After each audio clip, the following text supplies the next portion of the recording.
감사와 찬양과 영광을 홀로 받으시기에 합당하신 아버지 하나님, 주님의 은혜와 사랑, 긍휼을 베풀어 주신 진심으로 감사를 드립니다.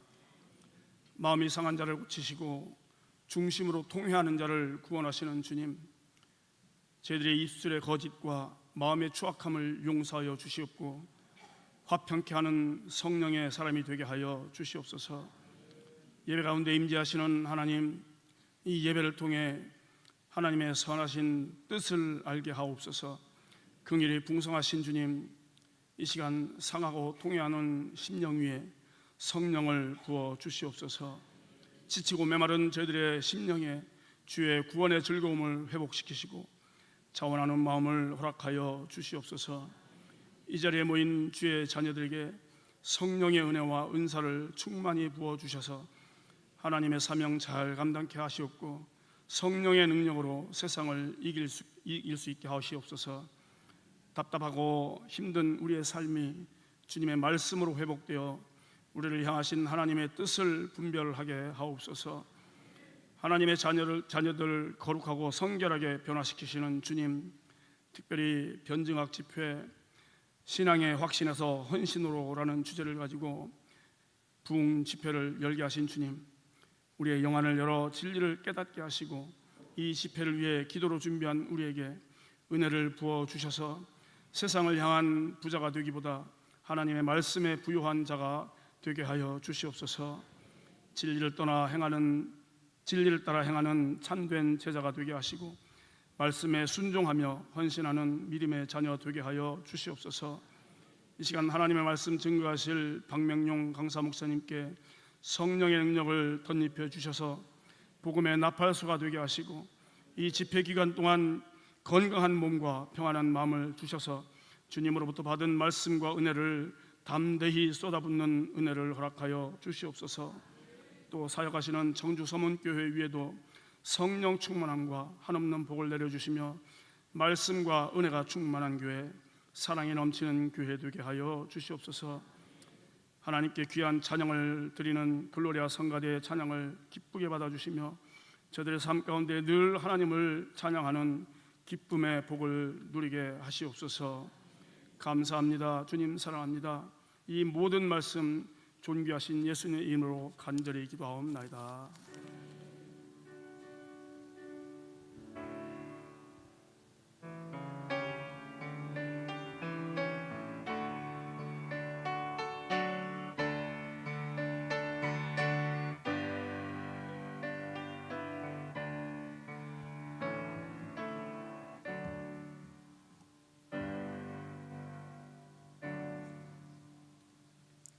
할렐루야.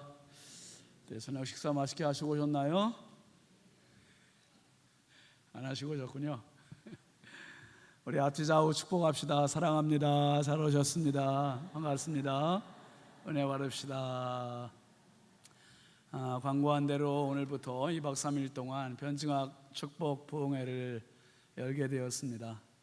시간 여러분 말씀을 통해 큰 은혜 받으시고 신앙의 확신을 넘어서 주제처럼 헌신까지 가는 사명자들이 되시는 시간 되시기를 바랍니다. 먼저 우리 성가대 찬양 바로 하겠습니다.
아멘.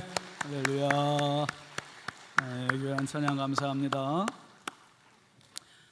예물 먼저 봉헌하겠습니다.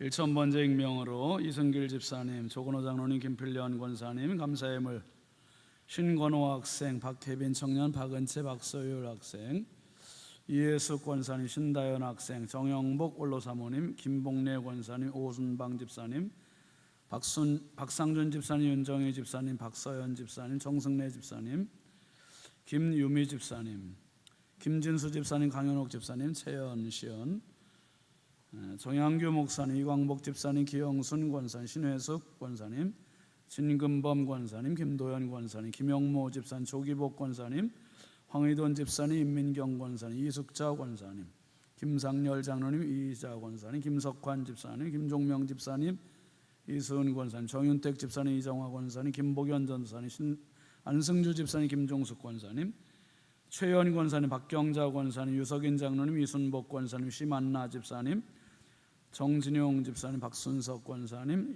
유순희 권사님, 김영태 권사님, 홍은기 청년, 임용심 권사님, 김호연 전도사님, 하태규 장로님, 김경희 집사님, 주정임 권사님, 정철수 집사님, 왕현희 권사님, 정병국 청년 익명으로 세 분 드렸습니다. 설소영 성도님, 이순희 B 권사님, 정영섭 집사님, 오연숙 집사님, 이옥섭 장로님, 김영화 권사님, 조근호 장로님, 김필련 권사님, 김갑경 장로님, 최순덕 권사님, 안근영 안혜영 청년, 안경모 성도님, 지연숙 권사님, 이주택 성도, 양은영 권사님 익명으로 서림수 장로님, 윤진아 집사님, 유승봉 집사님, 조영순 권사님 익명으로 서성호 집사님, 정규영 집사님, 김영월 집사님, 최정숙 성도님, 홍풍기 장로님, 임예모 권사님, 홍선영, 홍지희 청년, 유호희 장로님, 고성임 권사님, 박공덕 집사님, 인광옥 권사님, 이수연 권사님, 유영희 권사님, 이승길 집사님, 홍영식 권사님, 김성규 집사님, 박용혜 권사님, 장재현 장로님, 최경혜 권사님, 예미순 권사님, 김정일 권사님, 오정순 권사님, 김원경 집사님, 손창순 권사님, 황복만 장로님, 이상란 권사님, 우영재 권사님, 이진호 장로님, 이현희 권사님, 이신승자 권사님, 이재욱 권사님, 안학분 권사님, 서정금 집사님, 강미정 집사님, 배정숙 집사님, 김종걸 집사님, 한저목 권사님, 주경숙 권사님, 방향희 권사님, 이혜기 장로님, 호남욱 권사님, 이복순 집사님, 황순순 권사님, 김정숙 A 권사님, 이화진 집사님, 고용진 장로님, 성호경 권사님, 김호세 목사님, 김미자 권사님, 이상진 집사님, 오경숙 전도사님, 배은숙 전도사님, 신윤진 목사, 정은숙 사모님 예물 드렸습니다. 2박 3일 동안 우리에게 하늘의 만나를 마음껏 부어주실 목사님, 강사 목사님을 잠깐 소개하겠습니다. 너무 유명하세요. KBS 기독신우의 설교 목사님이시고 서울신학대학교 그리고 신학대학원 목회학 석사, 미국 바이올라 대학교 전문대학원 기독교 변증학으로 석사학위 받으시고 MA, 바이올라 대학교 탈복 신학대학원에서 신학 석사 THM, 그리고 바이올라 대학교 탈복 신학대학원 미국에서 목회학 박사학위를 받으셨습니다.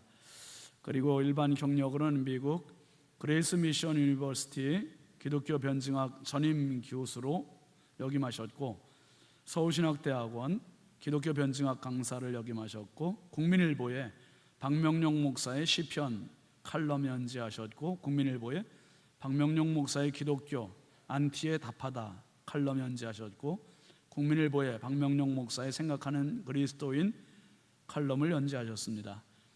CTS 기독교 TV 4인 4색 12회 방송하셨고, 저서로는 근무 중 이상무, 크리스천의 군대 생활, 기독교 지성으로 이해하라, 또 김용옥의 하나님 대 성경의 하나님, 누가 참 하나님인가, 그리고 예수는 신화가 아니다, 이런 책들을 많이 또 그 외의 책들을 저술하셨고, 지금은 아마도 제가 볼 때는 충청권에서는 가장 교세가 큰 교회로 지금 알려져 있습니다.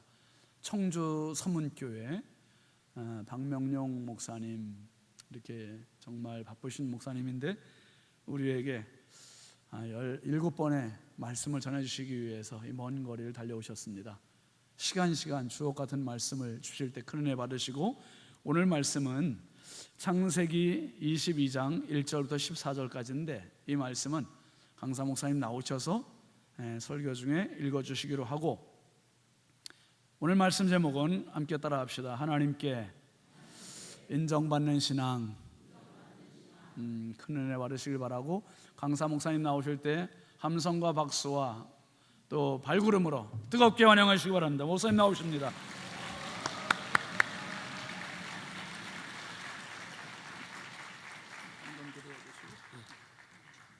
헌금 기도하겠습니다.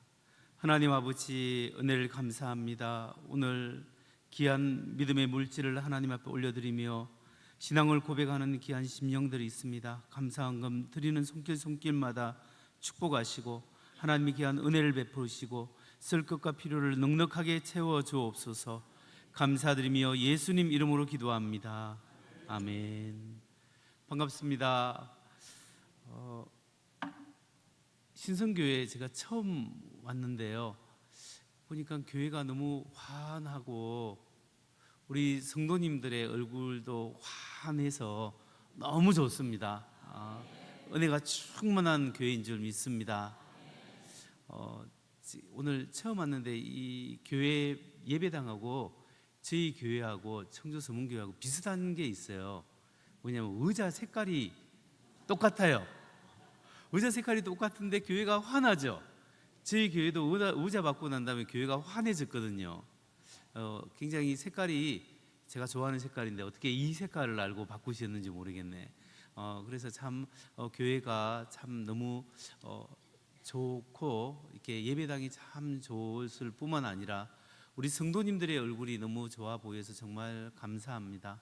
그리고 목사님 아까 말씀을 나눴는데 장로님들이 그렇게 좋으시다고요. 장로님들 자랑도 많이 하시고 참 너무 좋으신 장로님과 함께 행복한 목회를 하고 있다고 말씀을 하시는 것을 보면서 제가 보기에는 우리 신윤진 목사님이, 담임 목사님이 제일 좋으신 분 같아요. 우리 목사님이, 제가 이렇게, 저는 후배 목사인데 옆에서 보면 선배님 목사님 보면 정말 하나님을 사랑하고 정말 성도님을 사랑하기 위해서 너무나 애쓰시는 목사님이시고, 또 인품이 정말 훌륭하시잖아요.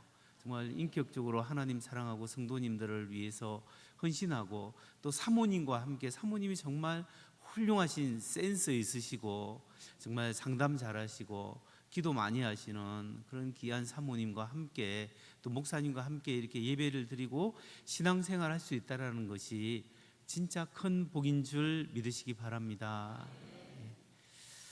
저는 시골에서 왔습니다. 청주에서 왔죠. 저는 전문 부흥사가 아니기 때문에 여러분 잘 그냥 이해하시고 같이 은혜로 이렇게 말씀을 나누고 이랬으면 좋겠습니다. 제가 대학교 들어가서 신학대학교 기독교 교육과를 들어갔는데요, 신학대학교 들어갔을 때 들어가면 기숙사 방을 잘 배정을 받아야 됩니다. 기숙사에 한 방에 4명이 사는데요, 어떤 선배님을 만나느냐에 따라서 그 성향이 바뀌어요, 사람이. 그런데 저는 하나님의 은혜 가운데 좋은 선배님들을 만났습니다.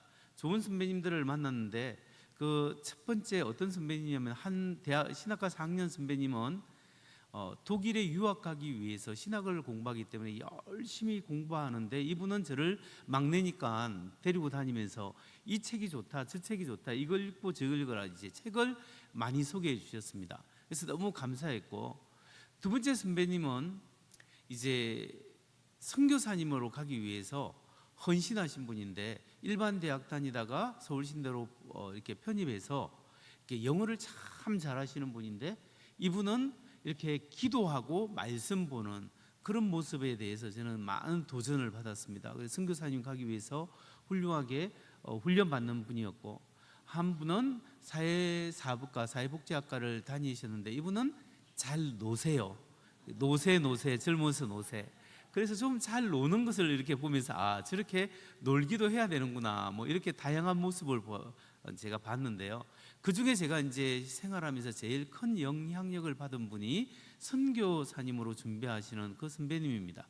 이 선배님은 기도 많이 하고 성경 많이 읽고 믿음으로 살아가기 위해서 훌륭하게 이렇게 하나님 앞에 헌신된 선배님인데 이 신학생이죠. 그런데 그분을 위해서 제가 기도를 많이 했습니다. 선교사님 잘 파송되어서 하나님 앞에 귀한 선교의 사명을 감당하기 원한다고. 그러면서 아프리카 선교사님으로 사실은 이분이 이제 파송받아 나갔습니다. 저는 군대를 갔고 군대에 갔을 때도 이 선교사님을 위해서 계속 기도했고 군대 마치고 와서 복학을 했어도 이 선교사님을 위해서 계속 기도했습니다.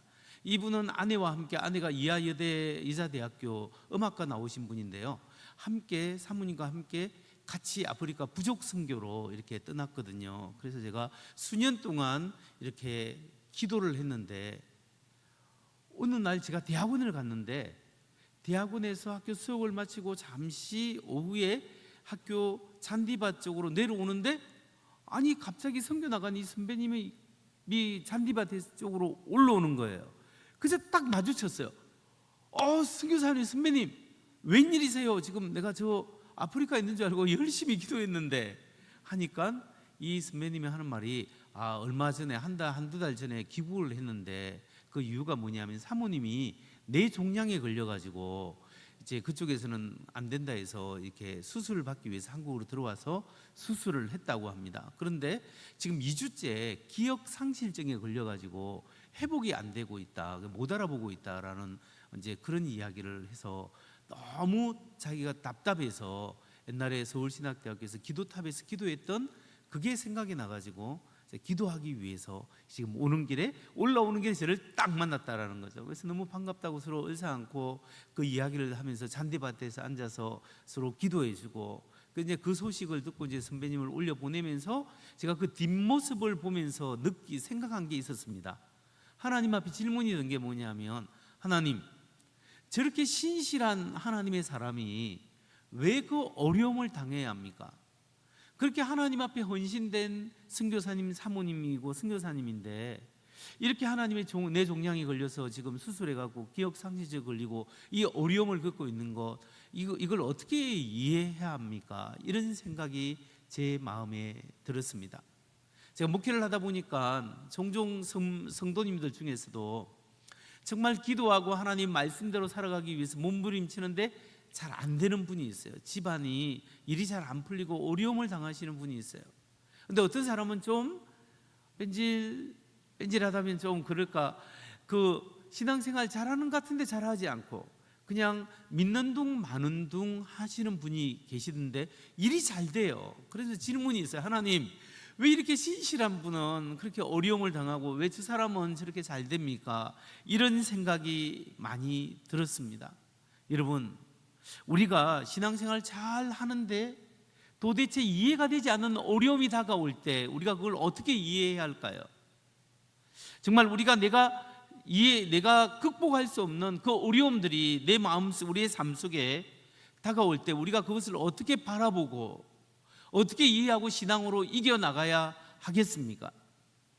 오늘 잠시 후에 우리가 읽어볼 본문 말씀에 보면 억장이 무너져 내리는 일을 경험한 한 사람이 있습니다. 그 사람이 누구냐 하면 우리가 잘 아는 아브라함입니다. 아브라함은 우리가 잘 알다시피 100세에 얻었던 아들이 있습니다. 그 아들을 하나님이 번제물로 바치라고 합니다. 번제로 바친다는 것은 팔다리를 다 자르고 각을 떠서 하나님 앞에 태워서 올려드려야 되는데 자기 사랑하는 아들을 하나님께서 이렇게 번제물로 바치라고 요구했을 때 이 아브라함의 마음이 어떠했겠습니까? 여러분, 바로 이처럼 우리가 신앙생활하다가 우리가 도저히 이해할 수 없는 일들을 경험하거나 우리가 도저히 우리 힘으로 극복할 수 없는 그런 일들을 부딪힐 때 우리는 어떻게 그 믿음으로 그것을 극복하고 그 어려운 가운데서도 하나님께 인정받는 신앙으로 살아갈 수 있겠습니까? 오늘 이 질문에 대한 답을 오늘은 하나님의 말씀을 통해서 한번 살펴보고자 합니다. 다 함께 창세기 22장 1절로 14절 말씀입니다. 창세기 22장 1절로 14절까지 말씀을 제가 한 절 읽고 여러분들이 한 절 읽고 서로 교독해 보겠습니다.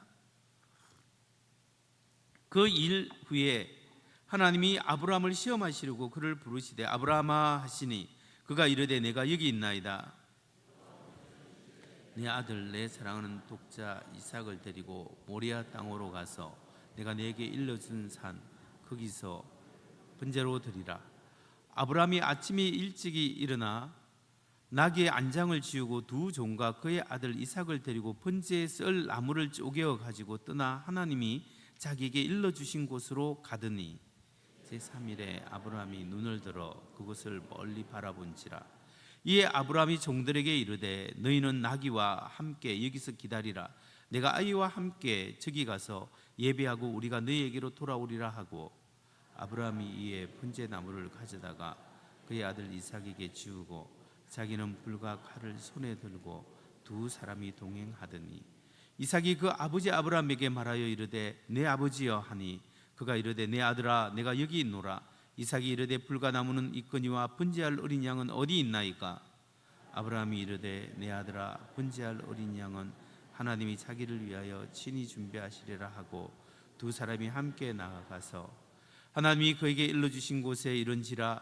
이에 아브라함이 그곳에 제단을 쌓고 나무를 버려놓고 그의 아들 이삭을 결박하여 제단 나무 위에 놓고 손을 내밀어 칼을 잡고 그 아들을 잡으려 하니 여호와의 사자가 하늘로서부터 그를 불러 이르시되 아브라함아 아브라함아 하시는지라. 아브라함이 이르되 내가 여기 있나이다 하매 사자가 이르되 그 아이에게 내 손을 대지 말라. 그에게 아무 일도 하지 말라. 내가 내 아들 내 독자까지도 내게 아끼지 아니하셨으니 네가 이제야 내가 하나님을 경외하는 줄 아노라. 아브라함이 눈을 들어 살펴본적 한 순양이 뒤에 있는데 뿔이 숯불에 걸려 있는지라. 아브라함이 가서 그 순양을 가져다가 이들을 대신하여 아들을 대신하여 번제로 드렸더라.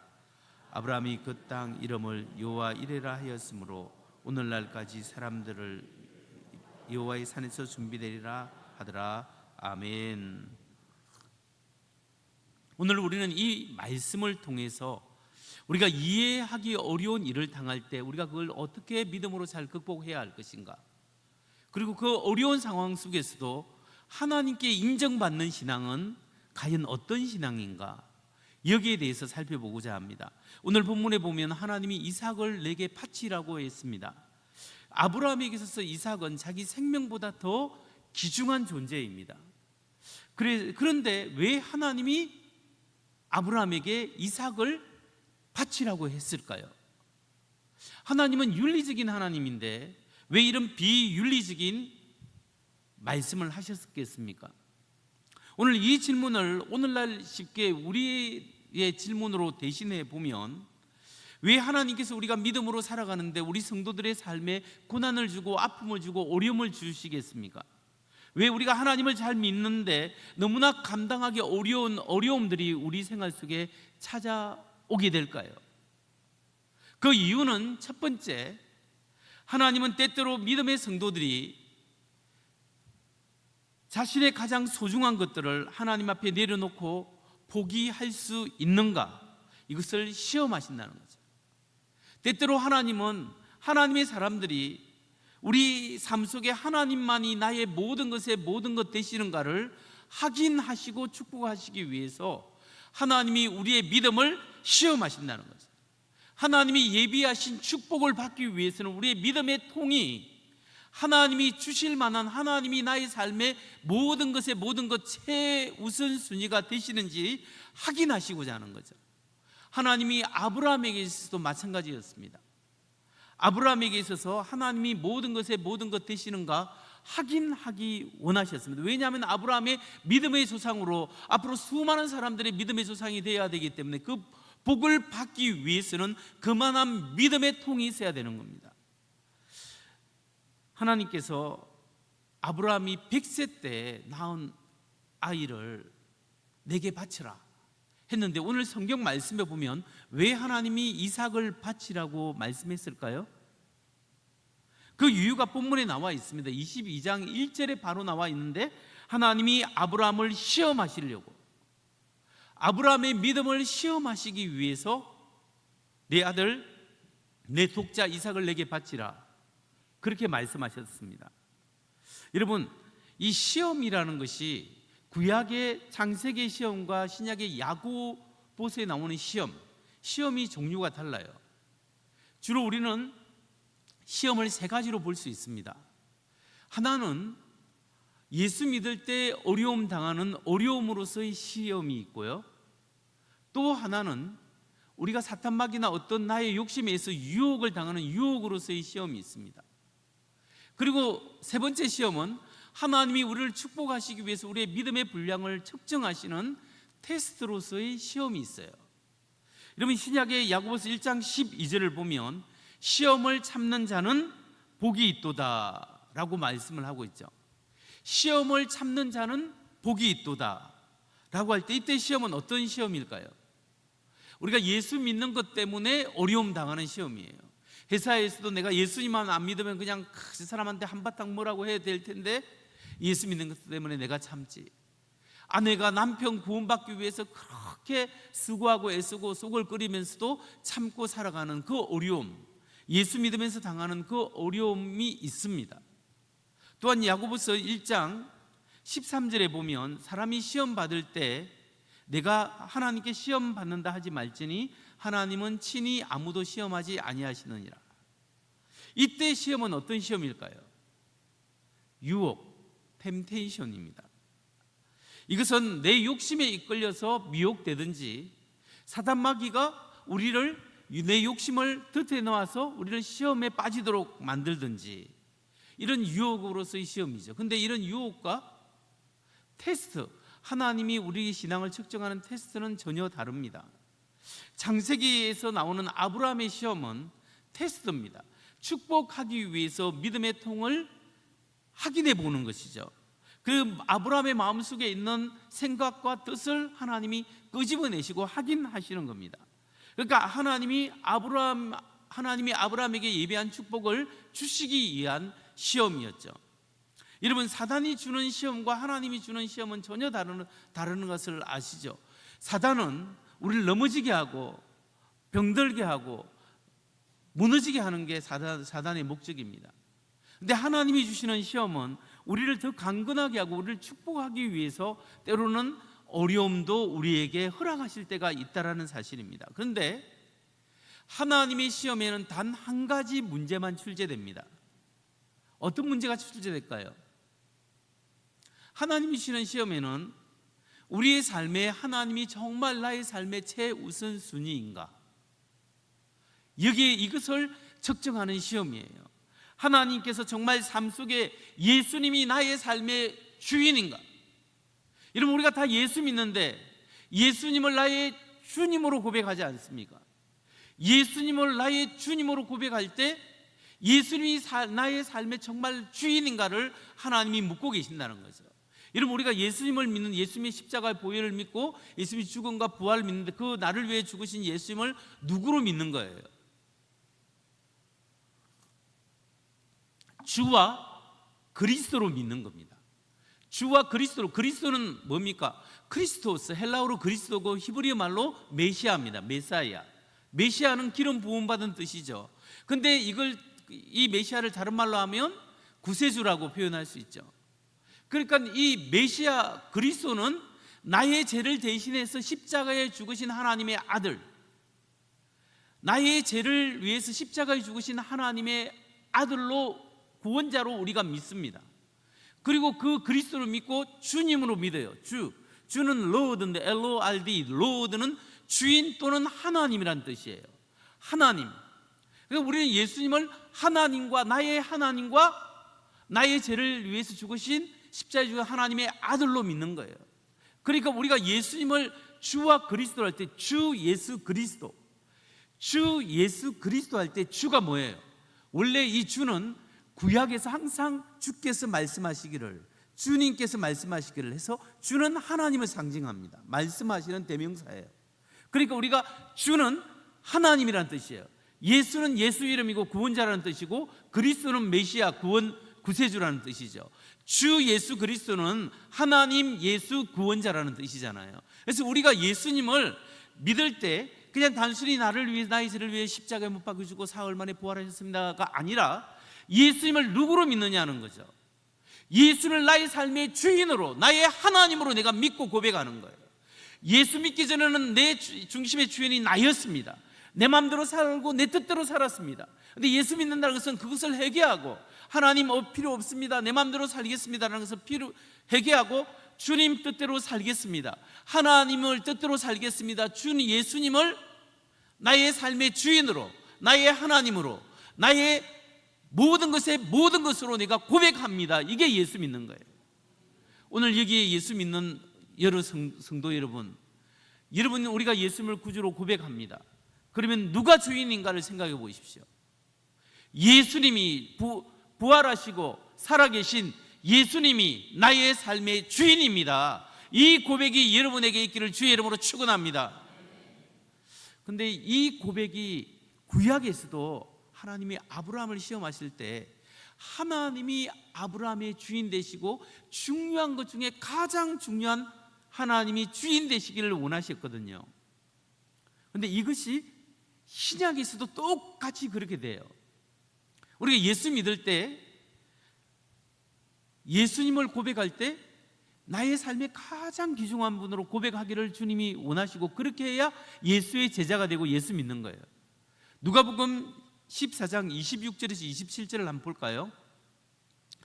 물은 내게 오면, 같이 한번 읽어보겠습니다. 시작. 물은 내게 오는 자가 자기 부모와 처자와 형제와 자매와 더욱이 자기 목숨까지 미워하지 아니하면 능히 내 제자가 되지 못하고, 누구든지 자기 십자가를 지고 나를 따르지 않는 자도 능히 내 제자가 되지 못하리라. 아멘. 여기서 이것만 보면, 물은 내게 오는 자가 자기 부모와 처자와 형제 자매 자기 목숨까지 미워하지 않으면 능히 나의 제자가 되지 못하고, 누가복음 14장에는 예수님이 사람들에게 이야기하는데 3번, 14장에 특이하게 내가 이렇게 하면 나의 제자가 되지 못한다라는 말이 3번 나와요. 어떤 때 나오냐? 첫 번째, 부모, 처자, 형제, 자매보다 나를 더 자기 목숨까지 미워하지 아니하면 능히 나의 제자가 되지 못한다. 가족에 대한 우선순위보다 주님이 더 우선순위가 돼야 된다. 지금 그걸 말씀하시고, 두 번째, 자기 십자가를 지고 나를 쫓지 않는 자는 능히 나의 제자가 되지 못하리라. 자기 십자가를 진다는 게 뭐예요? 예수님이 십자가 질 때 아버지의 내 원대로 마옵시고 아버지의 원대로 하옵소서. 자기를 부인하고 자기 십자가를 진다는 것은 내 뜻을 내려놓고 하나님의 뜻, 아버지의 뜻대로 하나님의 뜻을 따른다는 거예요. 그러니까 예수님이 너희가 자기 십자가를 지고 나를 쫓지 않는 자도 능히 내 제자가 되지 못한다는 말은 자기의 꿈, 자기의 야망, 자기 자신보다 예수님을 더 우선순위해야 된다. 지금 그 이야기를 하는 거예요. 세 번째, 또 하나는 너희 모든 재산을 버리지 아니하면, 너희 자신의 소유를 버리지 아니하면 능히 나의 제자가 되지 못하리라. 이렇게 말씀을 하고 있습니다. 그럼 이 말씀을 우리가 현대인 우리가 그 말씀을 적용해 볼 때, 여러분, 가족에 대한 우선순위 내가 주님께 둘 수 있어요. 실제로는 이슬람권에서는요, 예수님을 자기가 구주로 고백하고 하게 되면 가족을 버려야 돼요. 그게 쫓겨나게 되잖아요. 근데 자기가 쫓겨나더라도 예수를 믿어야 자기 가족을 구원할 수 있는 기회가 생기는 거예요. 그러니까 예수님이 우선순위, 이 말은 가족을 돌보지 마라라는 뜻이 아니에요. 부모를 공경하라고 하신 하나님이 가족을 돌보시는 것에 대해서 예수님 십자가 할 때도 예수님을, 어머니 마리아를 제자한테 요한에게 맡기신 예수님이 가족을 돌보지 말라고 말씀하시는 거 아니에요. 가족도 소중한데 예수님이 최고로 소중해야 내 제자가 된다고 지금 그 말씀을 하시는 거예요. 두 번째는 자기의 꿈, 자기의 십자가, 자기의 뜻을 내려놓고 예수님의 뜻, 하나님의 뜻을 따르는 사람이 예수님의 제자가 된다고 말씀하죠. 여기까지는 우리가 오케이, 다 할 수 있어요. 세 번째가 걸립니다. 자기 모든 소유를 버리지 아니하면 능히 나의 제자가 되지 못하리라.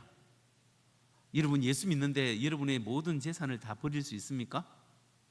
제 모든 재산을 다 버릴 수 있습니까? 우리가 이게 맡겨요. 그런데 예수님 마태복음 19장에 보면 부자 청년이 선생님 어떻게 내가 영생을 얻겠습니까? 그러니까 네가 율법을 지키라 뭐 이렇게 하니까 어릴 때부터 내가 다 지켜 행하였나이다. 그러니까 오히려 네게 한 가지 부족한 거 있으니 네 가진 것을 다 팔아 가난한 사람에게 나눠주고 나를 쫓아라. 실제로 예수님이 그렇게 요구하신 거예요. 근데 제가 부자라 재물이 심히 많음으로 근심하며 떠나가니라. 그러니까 예수님 누가 천국에 갈 수 있습니까? 하니까 사람의 힘으로는 할 수 없으되 부자가 천국에 들어가는 것이 낙타가 바늘기 들어가는 것보다 더 어렵다라고 예수님이 말씀하셨잖아요. 그러니까 제자들이 누가 그러면 천국에 갈 수 있습니까? 사람의 힘으로 아니라 하나님의 힘으로 될 수 있다.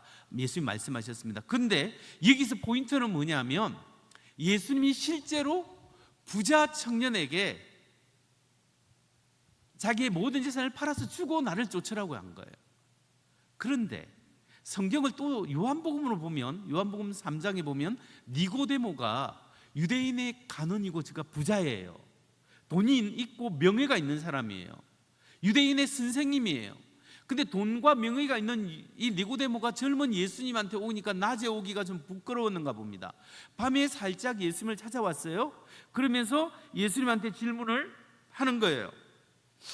그러니까 예수님이 니고데모에게 너희 재산을 다 팔아서 가난한 사람 주고 나를 쫓아라 라고 말씀하지 않습니다. 뭐라고 이야기할까요?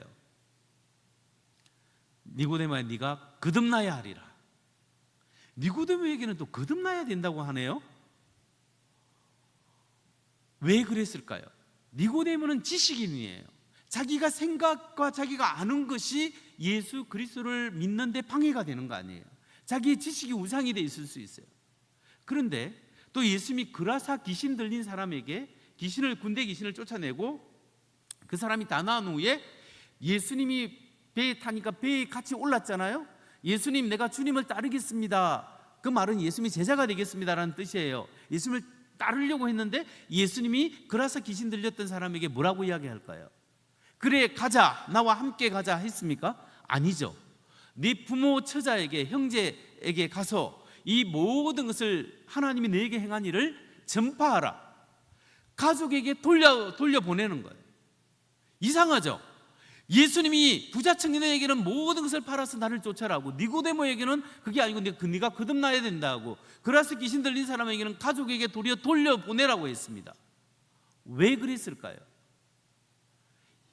이 말은 각각 그 사람마다 가지고 있는 우선순위가 다르다라는 거예요. 부자 청년은 돈이 그의 우상이었어요. 그러니까 그것보다 주님이 우선해야 돼요. 니고데모에게서는 지식이 우상이었어요. 지식보다 주님이 우선순위가 되어 예수님을 따를 수 있는 거예요. 각각 여러분 우리가 예수 믿는데 각각 우선순위가 다르지만 그걸 가지고 예수님이 나의 삶의 주인이 되어야 되는 거예요. 여러분 단순한 믿음하고 진짜 구원받는 믿음이 어떻게 다를까요? 단순한 믿음, a simple belief. 단순한 믿음은 그냥 신념같이 생각하면 어떤 것이 진리이거나 진리에 가깝다고 생각하는 생각의 상태예요. 그게 a mental state라고 해서 생각의 상태이기 때문에 정보에 따라 믿음이 신념이 왔다 갔다 해요. 예를 들어서 어릴 때 교회에서 창조론을 배웠어요. 학교 가니까 진화론을 배워. 그러니까 생각에 따라 신앙이 바뀔 수 있는 거예요. 그러니까 교회에서 예수는 주님으로 배웠는데 나중에 나가보니까 예수는 신하다 이런 이야기를 막 듣고 다빈치 코드 이런 이야기를 듣고 사람이 생각이 바뀌는 거예요. 그래 이게 신념이에요. 이 신념은 믿는 바에 대한 정확한 지식, 좋은 이유가 없이 문화적으로 그냥 부모님에 따라서 교회 왔다 갔다 하고 예수를 못 만난 상태죠. 믿는 바에 대한 좋은 이유, 확실한 이유가 없는 거예요. 그게 신념이에요. 단순한 믿음이에요. 근데 구원받는 믿음은 뭔지 아세요? 구원받는 믿음은 세 가지 요소가 있어야 돼요. 하나는 뭐냐면 지식이 있어야 돼요. 지식은 뭐냐면 justified true belief라고, 이건 뭐냐면 검증된 진실한 믿음이에요. 다시 말해서 우리가 지식을 가졌다는 것은 믿을 수 있는 정확한 이유가 있는 것, 믿을 수 있는 정당한 이유가 있는 것이 지식이에요. 그러니까 미신은 지식이 필요 없어요. 미신은 비나이다. 돌에 빌든 나무에 빌든 바다에 빌든 용왕신에 빌든 산신에 빌든 하늘 달에 빌든 태양에 빌든 비나이다에 대해서 내 소원만 이루어지면 돼. 그런데 우리처럼 하나님의 말씀을 믿는 신앙은 그게 아니에요. 말씀이 있잖아요. 지식이 있는 거예요. 하나님의 말씀, 진리의 말씀이 있어야 돼요. 그러니까 우리가 예수님을 믿을 때 가장 중요한 것은 하나님의 말씀을 믿어야 되는 거예요. 그러니까 우리는 말씀을 믿는 지식이 있어야 돼요. 그 지식의 정확한 믿는 바에 대한 정확한 이유가 성경이 진리이기 때문에 이 진리의 말씀을 내가 내 생각과 마음속에 자꾸 넣어야 돼요. 근데 지식이 있어야 되죠. 지식뿐만 갖고는 안 돼요. 왜냐하면 머릿속으로 머리만 커지면 이게 신앙이 있는 게 아니에요. 근데 이 하나님의 말씀을 내가 트러스트, 신뢰가 있어야 돼요. 지식이 있어야 되고, 두 번째 요소는 신뢰해야 돼요. 날마다 마음으로 하나님 아버지 하면서 주님과 동행하고 하나님을 의지하는 신뢰가 있을 때 이걸 신앙, 믿음이라고 해요.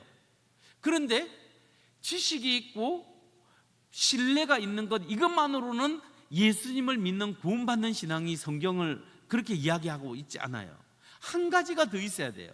그게 뭐냐면 commitment, 헌신이 있는 거예요. 우리가 지식, 하나님을 아는 지식, 예수를 믿는 지식이 있어야 되고, 그걸 내가 머리와 가슴으로 믿고 의지하고, 그리고 나의 삶을 주님 앞에 던져놓는 이게 헌신이 있을 때 예수 믿는 거예요. 그러니까 예수님이 베드로에게 그물 깃고 뭐 이렇게 하고 있을 때 안드레에게도 너는 나를 따르라 하니까 배와 그물을 버려두고 예수를 쫓으니라. 그러니까 그 사람들이 그 전에 예수님을 사귀었어요. 요한복음 2장에 보면 그 물을 포도주로 바꾸는 기적이 있는데, 그 기적을 통해서 이미 예수님의 제자들이 다 예수님을 기적을 보고 믿게 되었어요. 그러다가 예수님이 딱 시간이 되었을 때, 딱 사역 시작할 때 배와 그물을 버리두고 나를 쫓아라 하니까 그냥 지나가는 아저씨가 내게 나를 따른 게 아니고 이미 예수님이 누군가를 사귐을 통해서 지식이 있는 거예요. 그를 의지했던 거예요. 그리고 나를 따르라 했을 때, 때가 됐을 때 배와 그물을 버리고 부친을 버리두고 예수님을 쫓았어요. 그러니까 헌신이 있는 거죠. 자, 보세요. 이게 일반적으로 인식론적으로 신앙이 뭔가를 분석하는 방법인데요, 이 방법이나 성경의 말씀이나 똑같은 거예요. 다시 말해서 여러분, 우리의 삶 속에 예수를 나의 주, 나의 하나님으로 믿는다면 예수님이 다른 모든 것보다 나의 삶의 우선순위가 되고 내가 그 삶에 던져넣는 신뢰와 헌신이 있어야 되는 거예요. 그럴 때 하나님을 믿는 거라는 거죠. 그래서 오늘 저는 이 말씀을 통해서 여러분에게 도전하는 것은 뭐냐면, 아브라함에게 있어서 이삭이 그의 삶의 가장 중요한 것일 수 있었습니다. 그런데 하나님은 아브라함 너에게 있어서 이삭은 누구냐? 또한 아브라함 너에게 있어서 나는 여호와 하나님은 누구냐? 하나님이 원하시는 것은 이삭이 아브라함에게 가장 소중한 보물이긴 하지만 하나님이 모든 것의 모든 것 되시고 주인 되시고 가장 소중해야 이삭이 빛이 나게 되는 거예요. 그걸 요구하신 거예요. 오늘 여러분의 이삭은 무엇입니까? 여러분이 지금까지 가장 소중히 여기고 귀중히 여기고 오늘 이것 없이면 내가 못 살겠다는 나의 이삭은 무엇이에요? 어떤 사람에게는 그것이 돈 버는 것일 수 있습니다. 나는 돈벌이 하는 이거 하면 나는 아무것도 아니야. 성공을 쫓아가는 그것일 수 있습니다. 어떤 사람은 자기 자식이 자기의 우상이 될 수 있고 나의 이삭이 될 수 있어요. 어떤 사람은 자기의 지금까지 살아왔던 이 뭔가 명예, 이 체면, 이것이 나의 우상일 수 있습니다. 내가 이 체면을 버리고 교회에서 이거 해야 돼, 이런 생각을 할 수 있겠죠. 어떤 사람은 자기의 비전과 꿈이, 어떤 사람은 교만한 마음이 자기의 우상일 수 있습니다. 여러분의 우상이 여러분이 가장 중요하게 여긴 것이 무엇이든지 간에 하나님 앞에 내려놓고 주님이 나의 모든 것의 모든 것입니다. 예수님이 나의 모든 것, 나의 주인이십니다. 이 고백을 하는 여러분 되시기를 주의 이름으로 축원합니다. 어려움 속에서도 하나님 앞에 인정받을 수 있는 신앙은 예수님이 나의 모든 것이 모든 것 되십니다. 주님이 가장 소중합니다. 이 고백이 있어야 된다는 것을. 다음으로 살펴볼 것은 하나님께서 우리에게 복을 주시기 위해서 우리의 신앙을 테스트한다면 그 하나님의 시험에 통과할 수 있는 구체적인 신앙의 자세는 무엇일까요? 하나님은 우리에게 복 주기 위해서 시험하시는데 하나님의 시험에 통과해서 하나님의 축복을 받을 수 있는, 성취할 수 있는 신앙의 자세, 그 하나님께 인정받는 믿음은 무엇일까요? 두 번째는 진정으로 축복받는 자세는 하나님의 말씀만을 붙잡고 하나님의 공급하심을 믿는 것이 정말 필요합니다. 하나님의 말씀만을 붙잡고 하나님의 공급하심, 하나님의 말씀을 믿고 그 말씀을 확실히 붙잡고 하나님의 믿고 나아갈 때 하나님께서 반드시 인도하시고 이끌어 주실 것을 내가 믿습니다. 이 믿음이 우리에게 필요한 거예요. 그래야 그 어려움 속에서 뚫고 나가고 승리할 수 있어요. 여러분, 아브라함이 그런 믿음을 가졌습니다. 아브라함이 하나님의 약속의 말씀, 어려움 속에서도 말씀 붙잡고 살았어요. 아브라함이 하나님 앞에 명령을 받았습니다. 내 아들 독자 이삭을 내게 바치라 했을 때 아브라함이 예하고 그 다음날 일찍 일어나서 도망가 버렸죠? 아니죠. 오늘 말씀을 들으니까 종 2명과 함께 일찍 일어나서 자기 낙타에 안장을 지우고 자기 이삭과 함께 사흘길로 갔죠. 그래서 하나님 잊지 않고 모리아 산으로 갔지 않습니까? 그 모리아 산으로 사흘길을 갔어요. 근데 이게 질문이 있어요. 아브라함이 자기 아들 이삭과 함께 종 2명과 함께 사흘 동안 밤낮으로 좀 잤다가 걸어갔다가 그랬을 거 아니에요. 사흘 길을 걸어갈 때 아브라함이 무슨 생각을 했을까? 여러분이라면 무슨 생각을 할까요? 아무 생각 없이 그냥 하나님이 명령했으니까 내가 그냥 아브라함 내 아들 데리고 이삭 데리고 가야지 이 생각했을까요? 아니죠. 기가 막히잖아요. 가슴이 답답했을 거예요. 아니 100세 여든 귀중한 아들을 하나님이 이제 다 키워놔서 이제 청소년 정도는 됐거든요. 청년 되기 전 정도 됐을 텐데 아니 이 아들을 바치라니 기가 막힐 노릇이구나. 하나님께서 전에 약속해 주셨는데 저 사막길을 걸어가면서 이 사막의 모래알 하늘의 별, 밤 별을 보면서 별처럼 내 후손이 많아지게 해주신다고 했는데 그 약속은 어디 갔는가?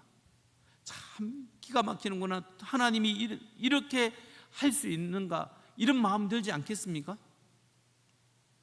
그런데 아브라함은 그렇게 말도 안 되는 하나님의 명령을 왜 순종했을까요? 왜 하나님의 말씀대로 이삭을 바쳤겠습니까? 그것은 하나님의 말씀 때문이에요. 하나님의 말씀 때문이에요. 창세기 21장 12절에 보면 21장 12절에 그쪽에 한쪽만 이삭에게서 나는 자라야 내 씨라 부를 것이니라. 노란색 보면 이삭에게서 나는 자라야 내 씨라 부를 것이니라 이렇게 말씀했죠. 이게 뭐냐면 하갈하고 이스마엘 그 하갈의 아들 하갈과 사이에서 나온 이스마엘이 있잖아요. 그걔 때문에 지금 이삭 사이에 문제가 생기니까 그 사라가 쫓아내라고 하니까 마음이 너무너무 괴로워서 막 있는데 하나님이 괜찮다 내보내도 된다 저도 한 민족이 되게 할 것이다 라고 하면서 약속하신 말씀이 뭐냐면 이삭에게서 나는 자라야 바로 우리 22장을 살폈는데 21장 한 장 전장에서 이삭에게서 나는 자라야 내 씨라 칭할 것이니라. 무슨 말이에요? 하나님이 이삭을 통하여 후손을 주겠다라고 약속하신 거잖아요. 그것도 하늘의 별처럼 바다의 모래알처럼 많게 해주겠다고 하나님께 창세기 12장에서 15장에서 17장에서 계속해서 언급해서 약속해 주십니다. 그러니까 아브라함이 기가 막히고 낮에를 걸어갈 때 밤에 하늘의 별을 보면서 뭘 이야기하면서 걸어가고 이야기했을까요? 이삭에게서 나는 자라야 내 씨라 칭할 것이니라. 하나님이 말씀해 주셨습니다. 이삭에게서 나라야 내 씨라 칭할 것이니라 부를 것이니라 하면서 내가 이 약속의 말씀을 붙잡습니다. 주여 역사하여 주옵소서. 아브라함이 말씀 붙잡고 가지 않았을까요? 그렇기 때문에 그는 이삭을 담대히 하나님 앞에 올려드릴 수 있고, 하나님이 서로 이삭을 죽여도 살려주실 것이다, 이 믿음이 들었지 않았을까요? 여러분, 아브라함 때는요, 부활신앙에 부활이라는 개념이 없었어요. 사람이 죽고 다시 산다는 개념이 없었어요.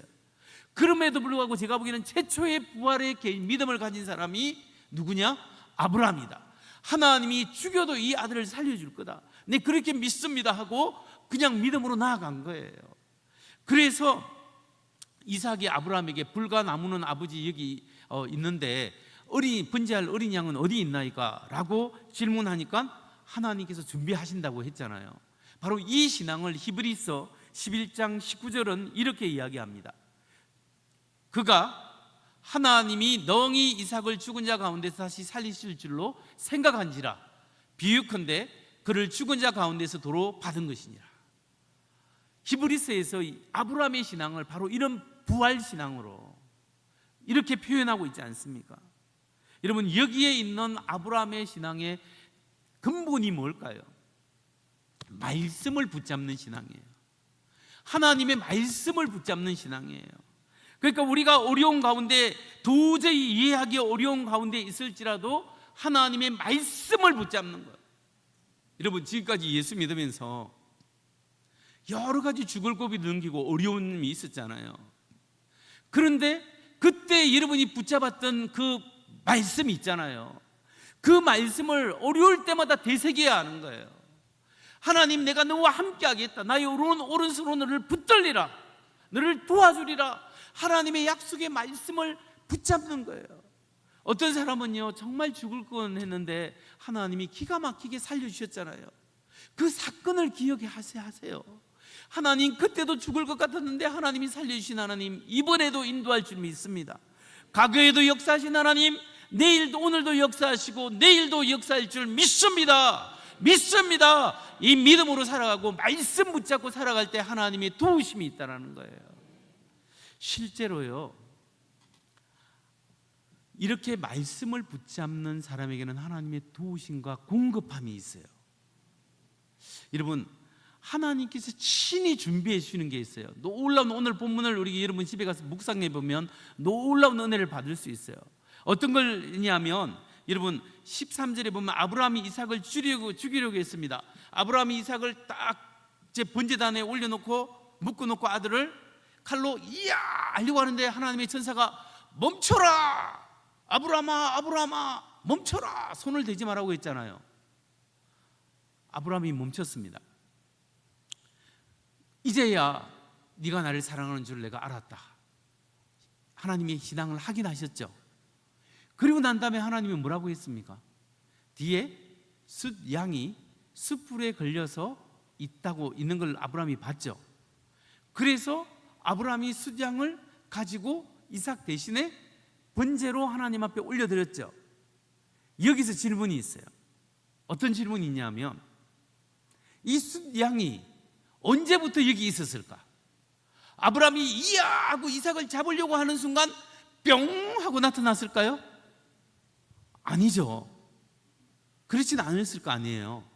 어쩌면 사흘 전에 하나님이 아브라함에게 아브라함아 너 독자 이삭 내가 지시한 땅으로 가서 내게 바쳐라 라고 할 때 하나님은 사흘 전에 저쪽에서 어린 양을 준비했을 거예요. 순양을.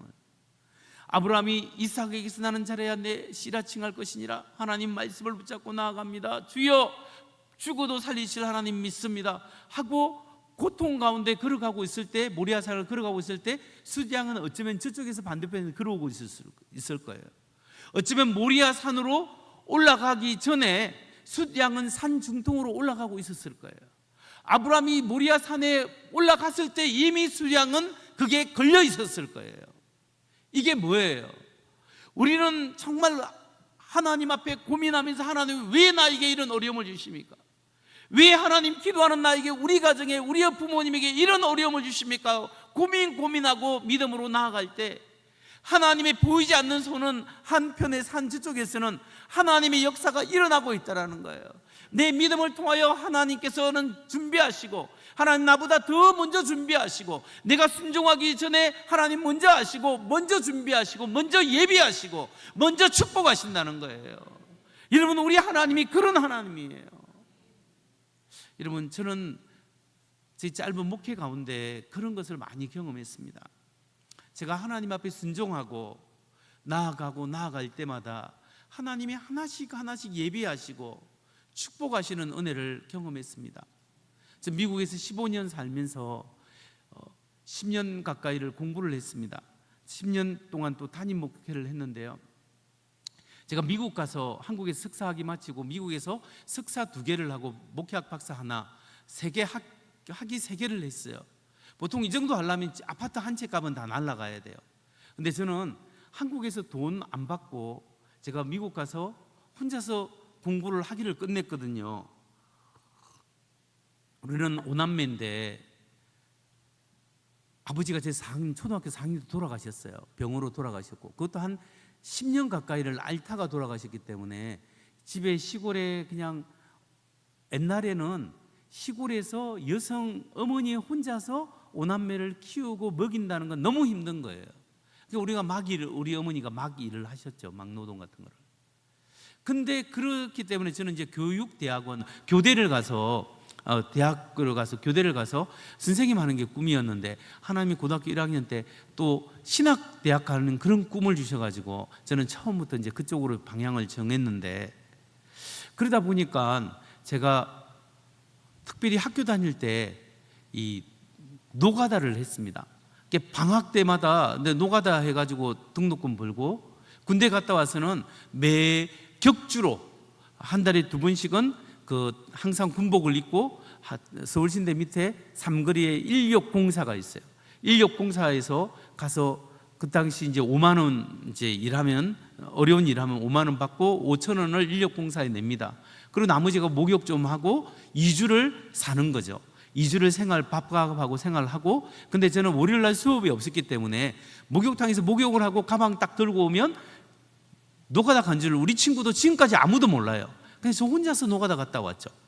근데 이제 그렇게 생활하다 보니까 이제 제가 대학원을 가고 싶었는데, 대학원을 그냥 친구들은 다 목회하러 갔는데 저는 대학원을 갔습니다.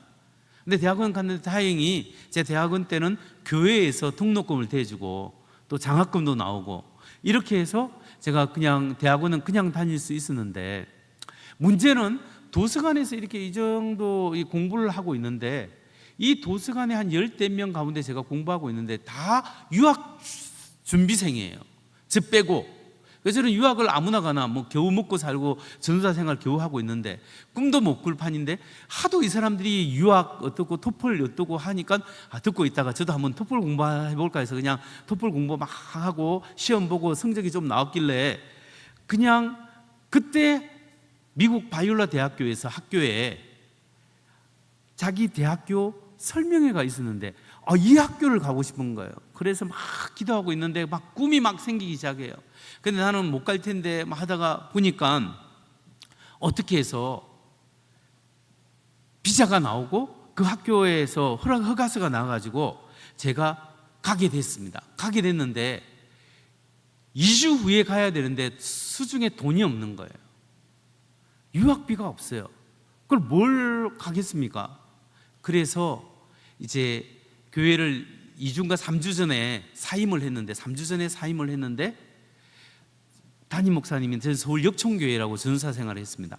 근데 그 큰 교회인데 목사님이 이스라엘 안식년으로 가 계시다가 그 목사님이 박 전도사가 이렇게 유학 간다니까 주일 저녁 예배 설교시키라 해가지고 설교를 했는데, 성도님들이 잘 다녀오라고 봉투를 주는데 여기도 넣고 그래서 이 옆에 전도사한테도 주고 이렇게 해가지고 그렇게 사랑을 많이 해주셔가지고 그 돈이 10,000불이 생겼어요. 그 10,000불 가지고 제가 미국을 가게 된 거예요. 그래서 10,000불 가지고 미국에 가가지고 생활하는데 6개월 만에 돈이 다 떨어졌습니다. 노트북 하나 사고 등록금 내고 기숙사비 하고 하니까 싹 끝나요. 끝나가지고 제가 너무 이제 하나님이 이제 한국으로 돌아와야 될 형편이라 이게 너무 IMF 전이죠. 그러니까 막 너무 힘든데 로즈 채플이라고 장미 채플이라고 이쁜 예배당이 작은 게 있어요. 밤 한 11시, 10시부터 가가지고 막 기도했습니다. 하나님 한 학기 지나고 한국으로 돌아오다니 이게 얼마나 억울합니까? 주여 도와주옵소서 하는데 새벽 한 2시쯤에서 겨울인데요, 바람이 쉬 부는데 음성이 들리는데 사랑하는 명령아, 내가 너를 사랑한다, 내가 너를 책임져 주겠다. 이 소리가 들리면 얼마나 좋겠습니까? 아무 소리도 안 들려. 그래서 그냥 너무 춥고 배가 아프고 그래가지고 새벽 3시쯤에 그냥 기숙사 들어와서 잠을 잤어요. 아무 소리도 안 들려요. 그래서 근데요, 감사한 거는 그 다음부터 학교에 아르바이트 신청한 게 그전에는 연락이 없더만 방학 때 아르바이트 할래? 하고 연락이 왔어요. 제가 전도사 어디 신청해하고 영어 못한다고 처음 가고 영어 발음이 안 좋다고요. 저를 쫓아냈거든, 2주 만에. 영어 설교하다가 쫓겨나가지고 실망하고 있는데 너 영어 어보라 해가지고 테스트 했는데 목사님이 그 정도는 뭐 잘 되겠네 해서 전도사 해! 전도사 취업이 됐어요. 그리고 한국 교수님이 저를 불쌍하다고 자기 조교로 써주겠대요. 그리고 미디어 센터에 이렇게 셋업하는 그 일을 알바가 또 생겼어요. 학교 식당에 이 배식하는 그 알바가 또 합격이 됐어요. 경상도 사투리를 쓰면서 토요일마다 그 한글 학교, 경상도 사투리식으로 한글 학교를 가르치는 그 알바 자리가 또 생겼어요. 또 주일날에는, 토요일날에는 그 하고 주일날에는 또 저 사역하고, 그리고 돌아오면 제가 이제 뭐 했냐면 학교 청소를 했는데 학교 한 5가지, 6가지 잡을 잡았어요. 새벽 4시 반이나 일어나가고 5시까지 학교 가서 한 빌딩을 8시 몇 분까지 청소하고, 그러면 이제 수업 갔다가 낮에 학교 카페테리아 식당에서 배식하고, 또 미디어 센터 갔다가, 또 토요일 날 한글학교 갔다가 전사회 생활하고, 또 다른 애들 데려다 주고 밤 11시쯤 들어오면 새벽 4시 반에 또 일어나서 하고, 이렇게 해서 어떻게 하다 보면 이렇게 해도요, 생활비나 벌지 등록금이 해결이 안 돼요. 그래서 등록금은 조금씩 내겠다고 하고 있는 어느 그 학기에, 바로 그때 미국 사람이 저를 제가 이제 청소복장을 이렇게 입고, 학교가 너무 멀어서 기숙사 가서 옷을 갈아입고 가기는 너무 시간이 없어요. 그러니까 청소복을 입거나 다른 티셔츠로 갈아입어야 되는데 그날에 잊어버리고 청소복장으로 막 수업 받으러 8시 20분에 수업 시작해요, 미국 그 대학원이요. 그러니까 막 뛰어가고 있는데 미국 사람이 늘 부르는 거예요. 윌, 잠시만 나 좀 보자. 그래서 왜요? 하니까 너 한국 사람 중에 이렇게 열심히 하는 사람 내가 처음 봤는데 너 혹시 장학금 안 필요하냐? 당연히 필요하죠. 그래가지고 그 사람이 너 이번 학기 장학금 내가 줄게. 우리 디파트먼트에서 펀드가 있으니 너 해줄게. 너무 감사해서 그 학기에 장학금이 해결된 거예요. 그러면 그 다음 학기에 제가 누구를 찾아가겠습니까? 그 사람을 찾아가죠. 그 사람 찾아가니까 그 사람이 저보고 이번 학기에는 내가 다른 사람 도와주니까 펀드가 없는데 내가 전화해 줄 놓을 테니까 이름 적어 줄 테니까 그 사람 찾아가라, 학교에. 그게 돈이 있다. 그래서 제가 그 사람 또 찾아갔죠. 그 사람이 이 사람을 해가지고 제가 졸업할 때까지 70-80% 이상의 장학금을 계속 받으면서 했으니까 학위 2개를 마치고 학위 3개를 다 마치고 졸업을 할 수 있었어요. 여러분, 제가 왜 이 이야기를 하냐면 하나님이 제가 헌신하고 어려운 거, 이론적으로는 공부를 못해요. 그런데 공부도 하고 어려운 가운데 하나님 앞에 헌신을 하니까 하나님이 미리 어린 양을 준비해 주셔가지고 제가 이 정도 헌신해도 하나님이 이만한 길을 여시고, 이 정도 헌신하니까 하나님이 이만한 길을 여시고, 하나님께서 미리 도와주시고 미리 역사해 주시더라는 거죠. 그러니까 여러분, 우리의 저뿐만 아니라 우리의 삶 속에 정말 내가 생각하기에는 하나님 감당하기 힘듭니다, 그런 마음이 들지라도 하나님 이 말씀 붙잡고 하나님 내가 믿습니다, 주여 도우시고, 옛날에도 인도하신 하나님 오늘도 인도하시고 하나님이 미리 준비하실 줄 믿습니다. 그 믿음으로 하나님 앞에 나아갈 때 하나님이 어려움 속에서 인정해 주시는 은혜가 여러분에게 있기를 주의 이름으로 축원합니다. 마지막으로 하나님이 예비하신 축복을 받을 수 있는 우리 신앙의 특성이 무엇일까요? 그것은 나의 삶이 온전히 하나님 앞에 드려졌다는 사실을 인정하며 사는 겁니다. 나는 죽고 예수로 사는 삶이에요. 나는 예수 안에서 죽어졌고 주님이 내 안에서 사십니다 라고 고백하고 이제 나는 돌려받은 인생으로 살아갑니다 라고 고백할 때 하나님이 역사하시는 거예요. 여러분, 정말 우리의 삶이 나의 삶이 아니라 하나님 앞에 드려졌다라는 것, 예수를 주로 고백하는 사람은 주님 앞에 드려졌다는 사실을 믿으시기 바랍니다. 오늘 본문의 아브라함이 그런 신앙이에요. 하나님이 아브라함에게, 오늘 본문을 자세히 보면 아브라함이 하나님 앞에 이삭을 바쳤죠. 근데 진짜 죽여서 바쳤습니까? 아니죠. 수장을 대신해서 바쳤잖아요. 근데 하나님은 이삭을 바쳤다고 인정을 해주세요. 자, 보세요. 창세기 22장 19절을 한번 봅니다. 22장 19절 보면 이에 아브라함이 그의 종들에게로 돌아가서, 같이 한번 읽습니다. 시작. 이에 아브라함이 그의 종들에게로 돌아가서 함께 떠나 베엘세바에 이르러 거기 거주하였더라. 자, 보세요. 이에 아브라함이 올라갈 때는 어떻게 표현되어 있어요? 아브라함과 이삭이 두 사람으로 표현되어 있어요. 내려올 때는 성경이 일부러 이에 아브라함만 혼자만 이야기하고 이삭을 언급하지 않아요. 그 나중에 24장에 가서야 이삭의 이름이 등장해요. 이게 뭐냐면 성경이, 하나님의 말씀이 의도적으로 이삭의 이름을 지금 언급하고 있지 않는 거예요. 숨겨놓고 있는 거예요. 왜 그런 줄 아세요? 실제로 드려지지 않았지만 이미 아브라함의 믿음을 통하여 하나님께서 이삭을 받으셨다라는 거예요. 그러니까 이미 하나님께 성경에 오더는 한 번 드려진 이삭은 이제 더 이상 아브라함의 것이 아니라 하나님의 것이다, 이렇게 말씀하고 있다라는 거예요. 여러분, 마찬가지입니다. 우리가 예수님을 구주로 영접했을 때 이제 더 이상 우리의 몸은 우리의 것이 아니에요. 우리의 것은 주님의 것입니다. 우리의 것은 주님의 것이에요. 여러분, 제가 예수님이 나의 삶의 주인으로, 가족보다, 그리고 내 꿈보다, 그리고 내 소유보다 주님이 나의 삶의 최우선순위가 된다니까 손해 많이 보시는 것 같죠? 근데 그게 아니에요.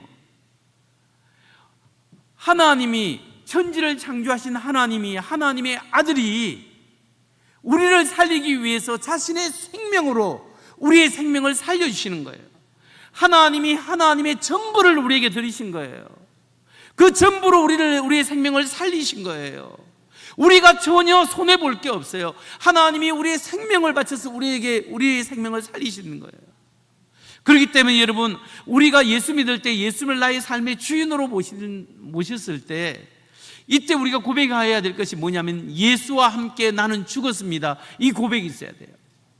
여러분, 십자가를 생각할 때 두 가지 속성을 생각해야 됩니다. 이 말은 예수님이 두 번 십자가를 졌다는 것이 아니라 십자가에 이중적 속성이 있는데 똑같은데 동년의 양면처럼 하나의 속성은 뭐냐면 2000년 전에 예수님이 나의 죄를 대신해서 십자가에 진짜 죽으신 역사적인 십자가예요.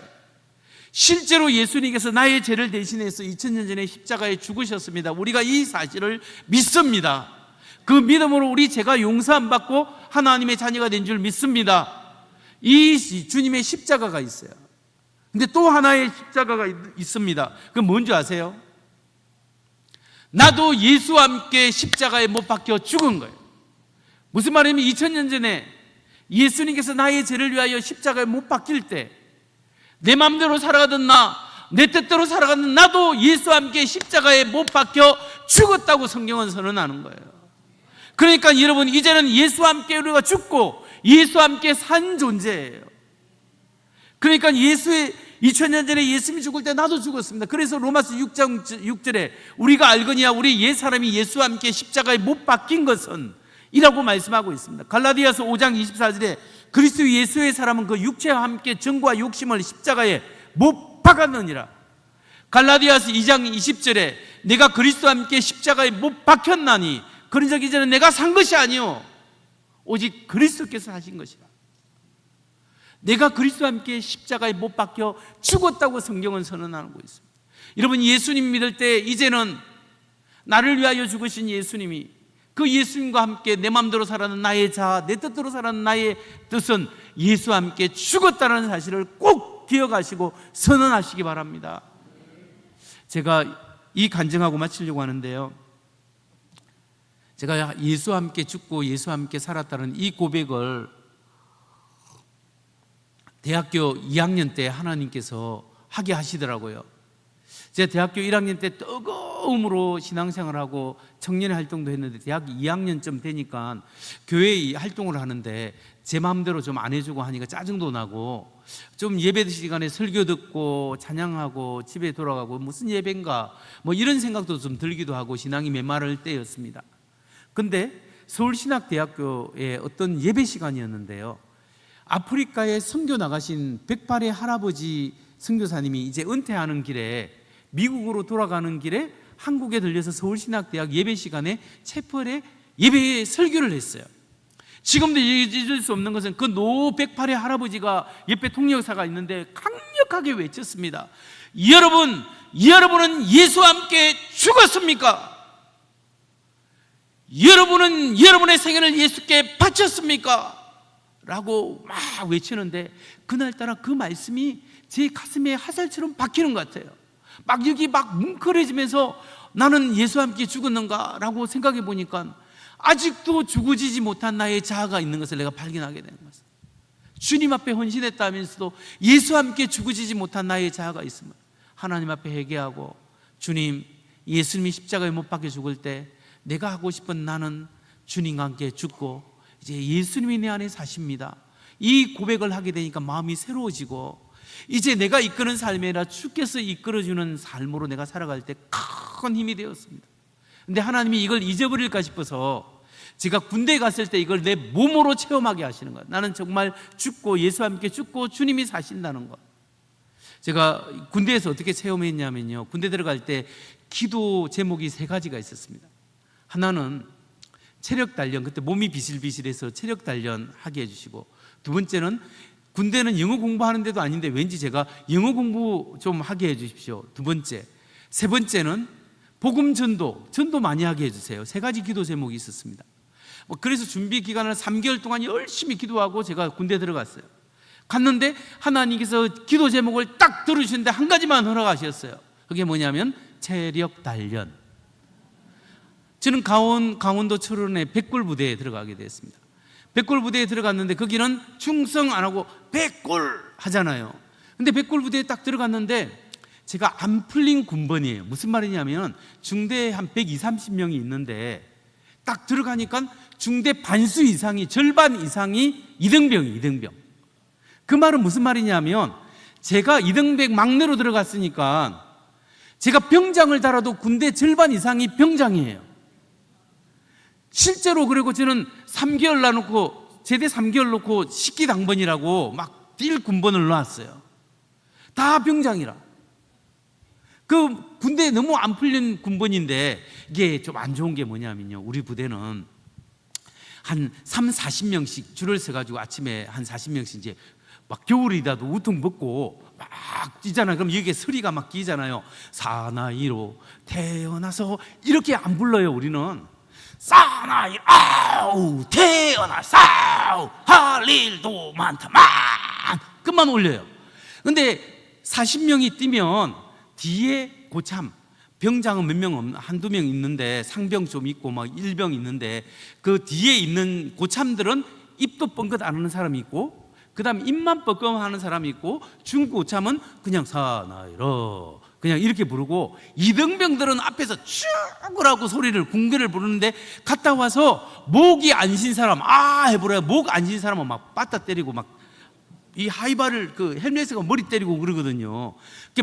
목이 쉴 정도로 해야 되고, 만일에 중간에 소리가 작다 그러면 동작 그만해서 그 강원도 얼어 있는 그 길을 올챙이 포복이라고 이 손을 뒤로 해갖고 이 위통을 벗은 상태에서 막 기어가야 되는 거예요. 막 그런 일을 하고 나면 이게 너무너무 힘든데, 그런데 부대를 갔어요. 근데 저희 부대가 5분 전투 대기전인데, 원래 5분 전투 대기전은 5분 안에 비상 걸리면 출동을 해서 상황실 앞에 딱 서야 되는데, 출동을 해야 되는데, 이게 원래는 5중대가 있으면 1, 2, 3, 4, 5 해서 한 달씩 돌아가게 돼 있거든요. 근데 우리 부대는 특별한 부대라 다 격오지에 다른 바깥에 있고, 우리 중대만 딱 대지장님하고 같이 있는 중대라. 그러니까 365일 5분 전투부대 말뚝이에요, 말뚝. 근데 게다가 다른 애들은 수통하고 탄약하고 하는데 나는 무전병이라 무전기 해갖고 뛰는 거예요. 막 이때 이게 갖고 막 뛰고 막 그랬거든요. 그런데 너무너무 힘들고 맨날 막 빠따 맞고 막, 우리 때는 막 그런 일이 있어가지고 너무너무 힘들어가지고, 하나님, 내가 아무리 기도를 했겠으니 이렇게 체력 단련만 보내주십니까? 막 하고 있는데 어느 날 하나님의 은혜가 임했어요. 어떤 은혜가냐, 이제 강원도는요 한 5월달 4월 말 5월쯤 되면요 저 산 이 꼭대기 한 7부 능선 8부 능선에 한 달 동안 텐트 치고 참호를 파요. 삥 둘러 벙커 같은 거 있잖아요. 저거 올 때 쏠 때 그걸 만들어요. 그걸 만드는데 그게 한 달 동안 텐트 치고 그 산 위에서 먹고 자고 하거든요. 그리고 밥은 산 아래 가서 타 올라와서 또 먹고, 또 이렇게 하는 건, 잠은 위에서 자요. 작업을 삽하고 그 돌 나르고, 그리고 마대자루에 떼짱이나 흙 날라서 이제 벙커를 만드는 일을 해요. 한 달 내내 해요. 그런데 그거 할 때 저는 이등병이라 뭐 하냐면 돌도 큰 돌을 들어야 돼요. 마대자루도 큰 마대자루를 들고 또 막 뛰어다녀야 돼요. 떼짱도 떼짱이라고 뭐 잔디 같은 거 이런 거 넣고 뛰어다녀야 되는데, 요거 하고 나면 저녁에 힘들어 죽겠는데 매일 같이 집합이 뭐냐면 군기가 빠져갖고 돌 들고 안 뛰어다녔다고 맨날 빠따 때리는 거예요. 막 고참이 뭐 그러고 원상복귀하고 앞으로 치면 뒤로 치면 좌로 굴려 막 이런 거 하고 들어오면 너무 힘들잖아요. 근데 어느 날 하나님의 은혜로 우리 중대에, 우리 소대에, 제가 무전병 하기 전에 그 소대에 무전 P77이라고 큰 무거운 거, 그 무전기를 메고 다니는 그 고참이 가다가 다리를 잘못해가지고 다리가 뚝 부러져 버렸어. 그래가지고 안 됐는데 후송을 갔는데 소대장님 똘똘한 놈 없나 해가지고, 박명용 너 오늘부터 딸랑이 해 그러는 거야. 이게 무전기 메고 딸랑딸랑 소대장님 따라다니면서 딸랑딸랑이거든요. 다른 사람은 헉하고 막 하는데 돌 날라야 되는데, 이 딸랑이는 뭐 하냐면 하나 둘 셋 넷 오 여섯 칠 팔 아홉 현망 독수리, 여기는 깨구리 그러면서 작업 진도 보고해주고 막 그런 거 하거든요. 그리고 다른 사람은 7, 8명이 사는 텐트에 들어가서 막 두드러 맞고 또 막 이게 군기를 잡히는데, 저는 A형 텐트 소대장님하고 딱 둘이만 자는 거예요. 그때 불 딱 끄는데 그때부터 딸랑이를 하게 되니까 얼마나 좋아요. 그래서 제가 딸랑딸랑 하고 백골 수고하십니다 하고 뭐 작업 진도 딱 조사하고 딱 하고 보고하고 그랬는데, 문제가 뭐냐면 이 소대장님이 ROTC 제대 말년이, 그래서 서울에 취직시험 보러 한 번씩 나가네요. 취직시험 안 볼 때는 딸랑딸랑 했는데 취직시험 보러 나가면, 자주 한 번씩 보러 나가면 딸랑딸랑 안 하고 무전기 놓고 옆 소대장님이 컨트롤 하기 때문에 나는 놓고 마대자루나 돌을 매야 돼. 그 고참이 어저께 백골 좋아하시네, 너 돌 2개 들어 하면서 마대자루 큰 거 하고 막 이렇게 막 했어요. 어느 날 소대장님은 서울 나가고 이제 집합에서 밥 먹고 나가서 막 빠따 맞고 안 뛰어다닌다고 또 그러고 들어왔는데 막 이렇게 들어오고 했는데 무전이 날라왔어요. 무슨 무전이 날라왔냐면 옆 부대에 초 때문에 산불이 나갖고 문제가 돼서 산불이 크게 났다. 니네 있는 모든 소대에 있는 초를 다 반납해라. 저 중대본부로 반납하라. 이게 무전이 날라왔어요. 그래서 제가 초를 다 걷어서 반납하고 우리 소대장님 텐트는 2개를 남겨놨어요. 왜 남겨놨냐면 밤마다 작업 진도를 우리는 그려서 보고하기 때문에 초가 필요해요. 그러니까 여기는 괜찮으니까 일단은 난 남겨두고 다른 데는 다 냈어요. 소대장님은 서울 나가고.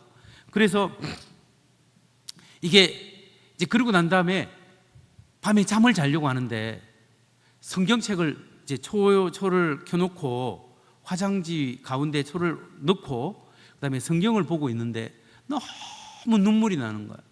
왜냐하면 옛날에는 하나님이 기도할 때마다 다 들어주셨는데 이 군대 생활에는 응답이 없어.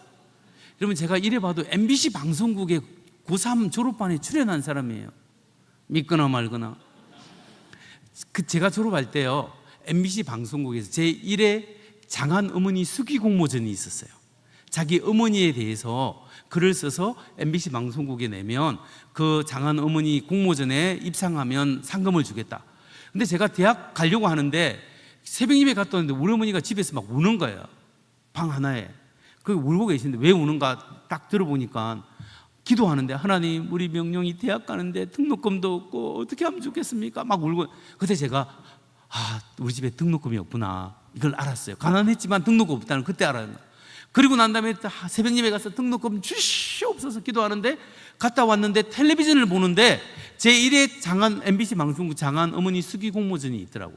그래서 서울신대 가가지고 신체 검사 받으면서 여관방에서 원고지 사가지고 원고지 20-30매를 제가 우리 어머니에 대해서 쫙 써가지고 MBC 방송국에 가서 처음으로 여의도 가서 내고, 그리고 난 다음에 제가 오살리 금식 기도원을 그 여의도 순복음교회에서 버스를 타고 처음으로 가봤어요. 사흘 동안 제가 고3 때 졸업반 때 금식 기도를 했어요. 그리고 탁 이렇게 하는데 하나님이 제 마음에 음성을 주시는 거예요. 나 여호와 하나님은 물은 위에서 밑으로 내리지만 나 여호와 하나님은 밑에서 위로도 올릴 수 있다. 이러면 하나님 밑에서 위로 올릴 수 있어요. 우리도 올릴 수 있어요. 왜 그런지 아나요? 한일 자동 펌퍼 올릴 수 있잖아요. 하나님이 하시면 할 수 있잖아요. 그래서 이제 금식기도 하고 내려왔는데 얼마 지나지 않아서 제가 막판에 넣었거든요. 얼마 지나지 않아서 어머니를 모시고 MBC 방송국에 출연하라는 거예요. 그래, 시골 사람이 그냥 제가 이제 MBC 방송국 어머니 모시고 방송국에 차인태 출발새 아침 아시죠? 그 프로그램하고 11시에 만납시다. 11시 무슨 프로그램이 있었어요. 그래서 그게 두 가지 프로그램에 그 1,050명 중에 50명이 뽑혔는데 어머니하고 같이 쫙 백그라운드로 앉아있고 앞에는 한국의 교수님들이 자담회를 하고 한국의 어머니상 이렇게 하고 있는데 출연료하고 상금 받아가지고 등록금의 많은 부분을 보태게 됐어요. 그런데 제가 방송이 나간다 하니까 시골에서는 조그만 교회에서 난리가 났어. 박명룡이 목사님, 박명룡이 오늘 밤에 몇 시에 텔레비전 나온답니다, 여러분 시청하십시오 하다 보니까 교회에서 이 신학생을 후원해야 되겠다 해서 일부 장학금을 주시는 거예요. 그래서 제가 학교 가서 이렇게 등록금을 해결이 됐거든요. 옛날에는 하나님께서 그렇게 역사해 주시고 기도하는 마다 하시던데 왜 하나님이 군대 생활에는 이렇게 체력 단련만 허락하십니까? 하면서 제가 이 성경을 듣고 기도를 했어요.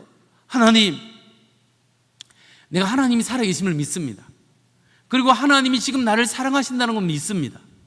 근데 하나님, 이 군대 생활에도 하나님 나와 함께 하신다는 것을 나에게 피부로 느낄 수 있도록 하나님 좀 도와주세요. 하나님 좀 도와주세요. 간절히 기도하다가 지쳐서 침낭이 추워요. 소음 침낭에다가 또 소대장님 나갔으니까 소대장 침낭 2개를 쫙 잠그고 잠을 잤어요. 그날 밤에 12시가 넘었는데 서울에 나갔던 소대장님이 저 산 아래 장교 숙소가 있거든요. 그 주무시다가 12시가 넘었는데 밤에 후레쉬만 하나 들고 강원도 산길을 올라오는데 이게 밤에 강원도 산길이 험해요. 근데 그게 길도 제대로 안 보일 텐데 후레쉬만 들고 산 위로 우리까지 올라왔는데 보초 서는 병사들이 항상 2사람이 서게 돼 있거든요. 피곤해서 자고 있는 거예요. 니네들은 내일 죽었다. 그리고 내 방에 딱 올라오시면 우리는 5분 전투 대기를 했기 때문에 박명룡 딱 부르면 백골 소대장님 오셨습니까? 하고 딱 텐트 딱 열고 나와야 돼요. A형 텐트 2사람만 자는 걸 딱 열고 나와야 되는데 박명룡 대답이 없어. 박명룡 대답이 없어. 소대장님 무슨 일인가 싶어가지고 똑딱이를 딱 여니까 연기가 팍 나오더라는 거야. 연기가 나왔는데 안에 보니까 저를 그래가지고 발목을 잡고 침낭채로 밖으로 끄집어냈어요. 침낭을 내리고 난 다음에 뺨을 치 때리는 거야. 제가 자다가 하다가 눈을 딱 뜨는 소대장님이 백골 선생님 오셨습니까? 하니까 아무 말 안 하고 저기 하는 거예요. 텐트 안을 보라는 거예요. 보는데 초가 화장지에 녹아가지고 이게 불이 붙었는데 옆에 모포가 조금 타고 있고 소음 침낭에 옮겨 붓기 일보 직전이에요. 그래서 그걸 끄집어내가지고 제가 슬리퍼로 막 껐는데 안 꺼져요. 근데 항상 그 옆에 삽이 있거든요. 그거 작업해야 되니까 삽으로 흙을 덮어서 그걸 껐어요. 그리고 이제 정리를 다 하고 난 다음에 이제 소장님이 박명용 하는 거, 나는 죽었다 했어. 예, 일병 박명용. 그 소장님 하는 말이 이제 평생 잊을 수 없는 말이, 네가 믿는 하나님이 너를 살리려고 나를 보내는가 보다. 네가 믿는 하나님이 너를 살리려고 나를 보내는가 보다. 왜냐하면 이 소대장님은 이게 대단한 게 예수 안 믿는 사람인데 자기 애인이 예수 믿는 사람이었어요. 근데 군대에서 고무신을 거꾸로 신어가지고 예수쟁이 나쁜 놈 하면서 저한테 얼마나 잘 때마다 예수쟁이 나쁜 놈아 막 이렇게 꼬집고 뭐라 하고 막 그렇게 했거든요. 예수쟁이가 배신한다고. 근데 그 소대장이 위해서 네가 믿는 하나님이 너를 살리려고 나를 보내는가 보다. 여러분, 그날 밤이 어떤 밤이에요? 제가 너무너무 힘들어서 하나님, 내가 하나님이 살아계심을 믿습니다. 하나님 나를 사랑하시는 것도 믿습니다. 그런데 오늘 이 군대 생활에도 함께 하시는 것을 나의 피부로 느낄 수 있도록 하나님 좀 도와주세요. 간절히 기도했던 그날 밤이었습니다. 근데 만일에 소대장님이 안 왔으면 저는 소음 침낭이 플라스틱 자크예요.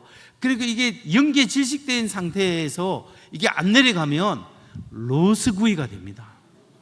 안 되면 이게 화상이라도 입어서 이게 영창이라 가거나 이게 굉장히 어려운 상태가 되는데 그 위급한 순간에 수장님이 딱 와서 그렇게 하셨습니다.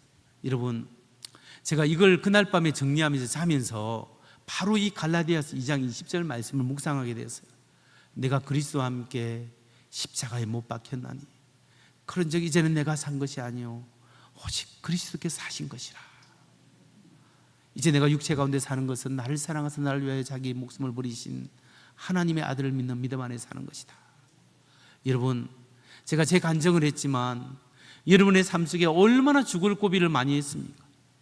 차 운전하다가 잠시만 어떻게 해서 들이받을 뻔하고 여러 가지 인생의 사업 실패도 있고 어려움 속에서도 하나님의 손이 지켜주시고 인도하지 않았습니까? 그 건강하다고 그 질병 하나 때문에 그 고생을 하고 오늘까지 오신 분도 있지 않습니까? 그런데 여러분, 우리가 예수님과 함께 죽고 이제 예수님이 내 안에 사셨습니다. 이제 그렇기 때문에 우리의 인생은 이삭처럼 드려진 인생이고 나의 인생은 어떤 인생이냐? 돌려받은 인생이에요. 하나님 앞에 돌려받은 인생이에요. 이제 하나님 앞에 돌려받은 인생으로 여러분의 젊음을 하나님께 드리면 하나님의 젊음으로 돌아올 줄 믿습니다. 돌려받은 인생으로 여러분의 삶을 하나님 앞에 올려드리면 하나님의 놀라운 삶으로 하나님이 돌려주실 줄 믿습니다. 여러분, 하나님의 비전에 함께할 때 하나님의 놀라운 일들로 감당하게 하실 것입니다. 그 믿으십시오. 말씀을 마칩니다. 서론에 말씀드렸던 그 선교사님 사모님이 뇌종양에 걸려가지고 기억상실증 걸렸던 그 사모님 선교사님 나중에 하나님의 은혜로 완전히 치유되고 다시 선교사로 가서 헌신하다가 지난번에 GMP 선교사님 그 위원장님 거기서 GMP 선교회 그 제일 회장 되었다고 연락받은 적이 있었습니다. 지금도 선교 사역을 하나님 은혜 가운데 잘하고 있습니다. 여러분, 이해할 수 없는 어려움을 당할지라도 우리가 하나님이 나의 삶의 우선순위입니다. 주님이 나의 모든 것의 모든 겁니다. 고백하시는 여러분 되시기 바랍니다. 하나님의 말씀을 붙잡고 하나님의 공급하심을 믿으시기 바랍니다. 말씀 붙잡는 자에게 하나님께 반드시 역사하십니다. 그리고 내 인생은 내 것이 아니라 예수와 함께 죽고 예수와 함께 살고 돌려받은 인생으로 하나님 앞에 온전히 주님이 나의 삶의 주인입니다 고백하고 헌신할 때 하나님의 놀라운 부흥의 역사가, 여러분의 심령의 변화의 역사가, 가정의 하나님의 응답의 역사가 하나님이 살아계십니다. 하나님이 역사하십니다. 하나님이 인도하십니다. 믿고 나아가시는 여러분 되시기 바랍니다. 내가 주인 삼은 주님 앞에 다시 한번 하나님이 내 마음의 황무함을 보시고 하나님 긍휼히 여겨 주셔서 내 심령에 부흥을 주시고 회개와 은혜를 주옵소서. 이 땅의 항모함을 보소서. 우리 함께 찬양할 때 하나님의 놀라운 은혜가 임하길 바랍니다. 이 땅의 항모함을 보소서. 함께 찬양합니다. 좀 빠르게 합니다.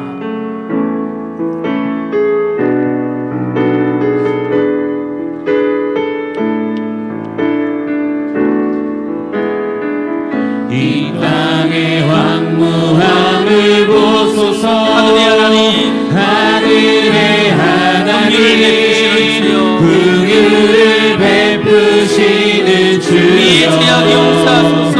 우리의 죄악 용서하소서. 이 땅 고쳐주소서. 이 땅 고쳐주소서.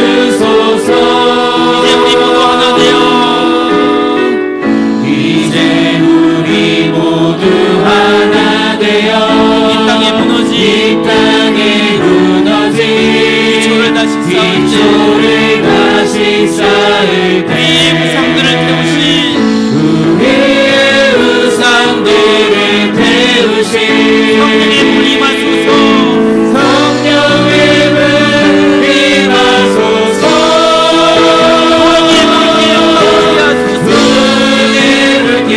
타오르게 하소서.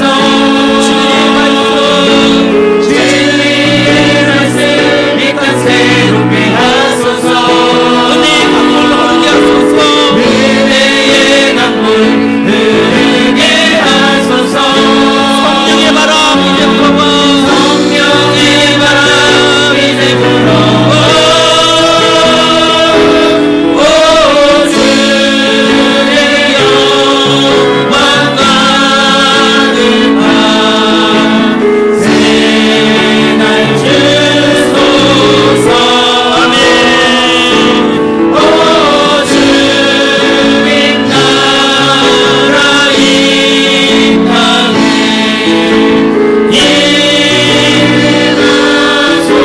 부흥의 불길 좀 빠르게 합니다. 부흥의 불길.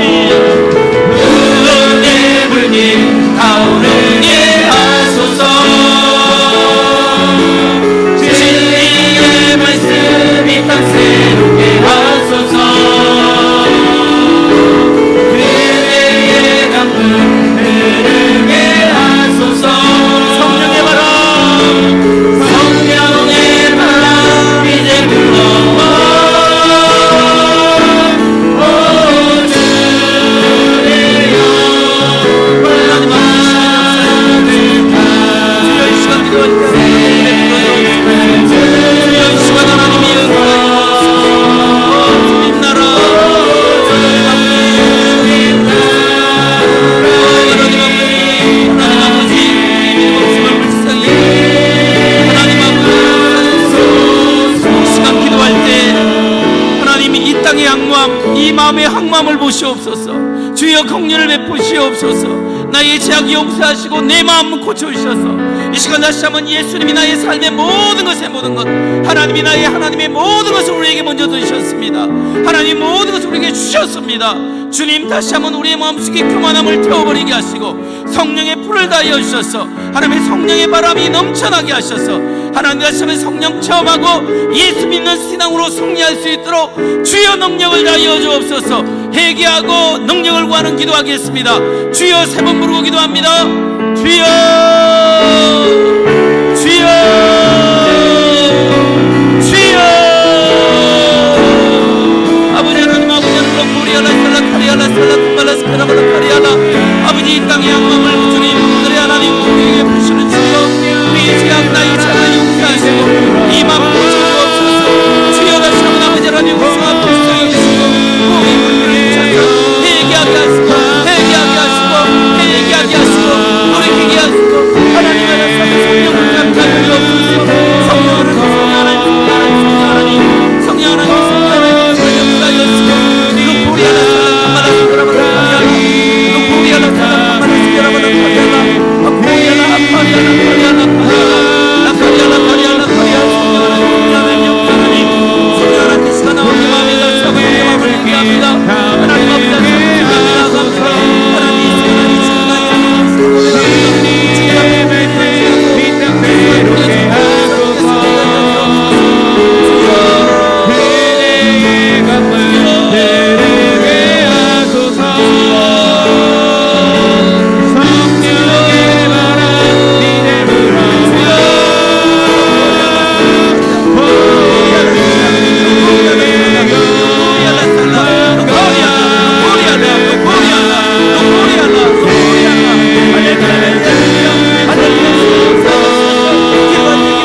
이 땅의 악마음을 보시고 하나님 내 마음의 악마음을 보시고 긍휼을 베풀어 주옵소서. 우리 제약 아버지는 불신앙 불순종을 용서하여 주옵소서.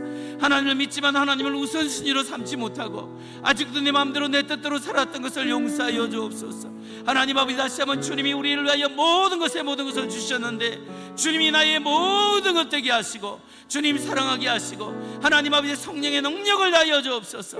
이 시간 말씀 붙잡고 나아가는 심령 위에 확신을 주시옵소서.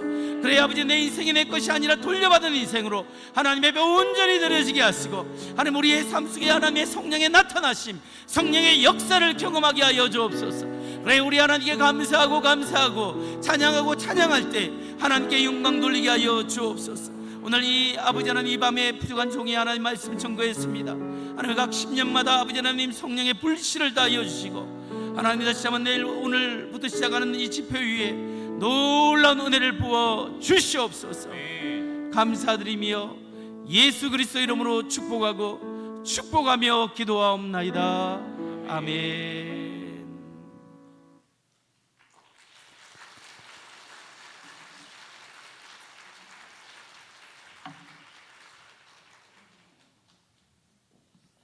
할렐루야. 너무 넘치는 쏟아지는 부어지는 큰 은혜였습니다. 예배 시간은 새벽은 5시 30분, 낮은 10시 30분, 저녁은 7시 30분입니다. 목사님 집회의 특징은 갈수록 더 큰 은혜가 있어요. 갈수록 더 큰 은혜. 시작도 넘치는 은혜였는데 내일 또 기대하시고 푹 주무시고 너무 늦게까지 계시지 마세요. 그냥 일찍 주무시고 새벽 5시 반까지 오셔서 또 은혜 사모하시길 바랍니다. 우리 박명령 목사님 나오셔서 축도해 주심으로 첫 시간 마치겠습니다.